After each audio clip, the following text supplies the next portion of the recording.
Turmushingizda japa tugmaydi.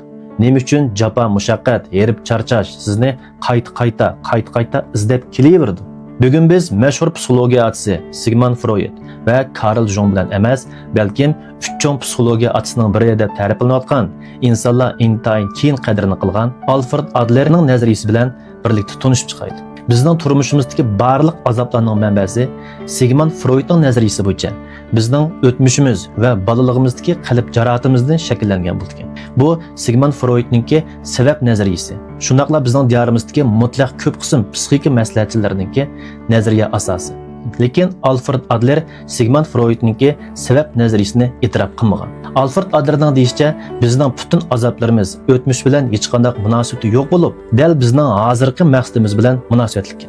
Bu Alfred Adlerning dunyoga dangliq maqsad nazariyasi. Adlerning deyishicha, bizning azoblarimiz, g'azablarimiz, tashvishlarimiz dal bizningki azoblangimiz, g'azablangimiz ham tashvishlangimiz kelganligi uchun biz mushkil hissiyotlarimizni o'zimizga to'g'ri tushuntirish uchun mushundaq bir muhitni izlab yaratib olamiz deb qaragan. Ya'ni bizning jo'rimiz bilan urushimiz kelgan vaqtida biz jo'rimiz bilan urushadigan bir muhitni qasddan yaratib olamiz deb qaragan. Demak, Adlerning maqsad nazariyasi bo'yicha bir kelishmaslik bo'lganligi uchun ondan azoblanmayotganmiz. Balkim avval azoblanganligimiz uchun shuniga mos keladigan kelishmaslikdan birini o'zimiz yaratib oladi ekanmiz. Undaq bo'lsa, bizning bu pasiv hissiyotlarimiz nereden kelyapti?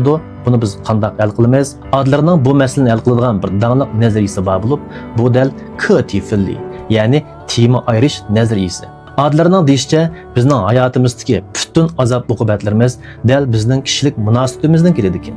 Ya'ni bizningki ota-onalarimiz, xotin-bolalarimiz yoki ishchi xizmatchilar bilan bo'lgan kishilik munosabatimizni yaxshi bir taraf qilolmaganligimizdan bizda har xil passiv hissiyotlar shakllangan. Texim inchik qilib aytganda, bizning kishilik munosabatimizdagi xafalikning hammasi boshqalarning bizning ishimizga aralashib olganligi yo bo'lmasa bizning boshqalarning ishiga aralashib olganligimizning sababidan bo'ldi. Shunlashqa Adler bu masalani tema ayirish usuli bilan intayin yaxshi hal qilib bo'ldi deb qaragan. Ya'ni biz kishilik munosabatda qaysi mening ishim, qaysi boshqalarning ishi mushni aniq ayirib oladigan vaqtimizda bizning turmushimizdagi g'am jafolarimiz azlaydi ekan. Ya'ni mening sizni yaxshi ko'rishim u mening ishim. Sizning buni qabul qilish qilmasligingiz bu sizning ishingiz. Mening sizga qarz berish bermasligim bu mening ishim.